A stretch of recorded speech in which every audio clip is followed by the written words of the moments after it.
Mr. President, I've experienced tremendous hardships. I remember losing my 1-year-old sister, Quatavia, in a house fire when I was 7 years old.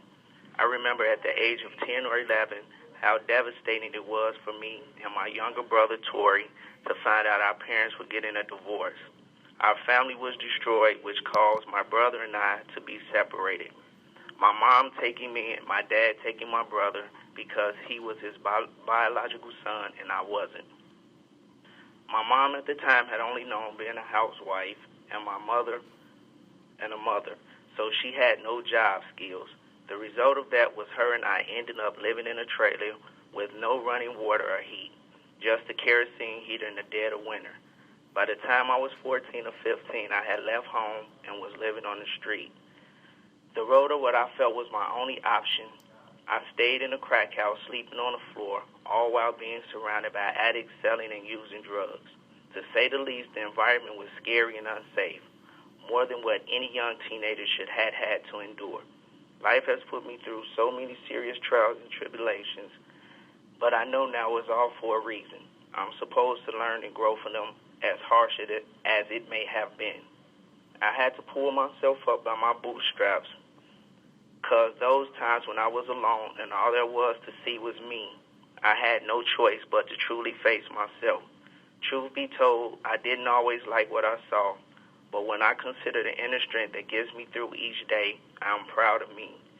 Mentally, I've never felt freer, and this isn't because I've moved past my personal history, but simply because I accept it, learn from it. Sir, it has made me who I am today, and even the most painful moments serve as life lessons. I have refused to grow bitter and allowed the mistakes of my past and the weight of prison to bury me before I'm physically dead. I tell myself every day it's not a disgrace to have been a criminal, it's a disgrace to remain one. Mr. President, sir, I've made some bad decisions. Bad decisions stem from avoidable situations. As a 15-year-old teenager, I didn't always know how to avoid those situations. Even as a young adult, sometimes I didn't either. I often think about how my choices to sell drugs affected my family, society, and myself. I feel deeply ashamed I've let so many people down, including myself. It's never easy knowing you're the cause of so much hurt in the lives of the people you love, or the lives of others and their families. But it's my burden to bear, and I don't take it lightly. Words alone could never express the remorse I feel for my choice to use and sell drugs. I knew I had to pay a price for my bad decisions, so now I try to take life as it comes with no complaints. I deal with life and everything else for what it is, not for what I think it should be. I try never to ask why things are the way they are. I just accept them for what they are. Mr. President, after I was charged in my federal case, I had to make another difficult decision to save my life.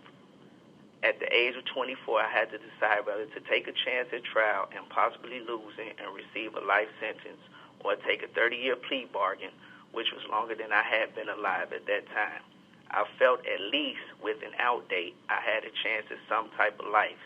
Even though I would be 50 upon my release, the first thoughts were of my 6 children, my mom and siblings. My son Jamarius, age 9, would be 35. My daughter Joy, age 7, would be 33. My twin daughters, Jamaica and Janika, age 5, will both be 31. And my daughter, Tanisha, and son, Tyrie Jr., both age 4, would be 30.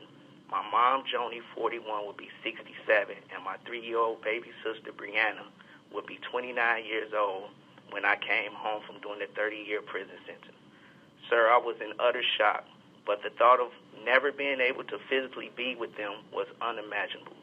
So I made the only logical choice. I accepted the plea for 30 years in prison.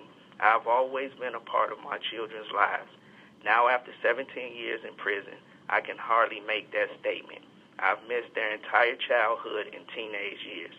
They are all young adults now. I have 2 children married, 1 about to get married. I have 12 grandchildren, 8 of which I've never met. I'm well aware of the consequences of my actions. I've lost so much precious time that can never be replaced. Mr. President, here are all the reasons I believe I deserve a second chance. Since being incarcerated in federal prison, I have made positive steps to change my life. I've earned a GED, completed drug education programs, completed a parenting course, received college credits in business management from Kaskaskia College in Greenville, Illinois, have completed courses in futures and stock market while working 10-plus years in prison industries Unicor. I was promoted several times for being a SOAR to a quality assurance technician, a position of trust, responsible for several hundreds of thousands of dollars in finished goods, some of which were for our troops. Unicor has contracts with the DOD. I know what it takes to get what you want, hard work and dedication. That's why I haven't sat idle while in prison. Mr. President, I want the chance to atone for my criminal acts. I want to show my family I am someone they can be proud of. Show society that there are people incarcerated who made mistakes, but if given a chance, will prove they are now fit to be a part of society and ready to contribute. I want the chance to be a son, father, brother, and productive citizen of this great country. I know it is not about what lies behind me or what lies ahead of me. It's about what lies within me that will help me manifest a bigger and brighter future. Thank you, Mr. President, sir, for your time.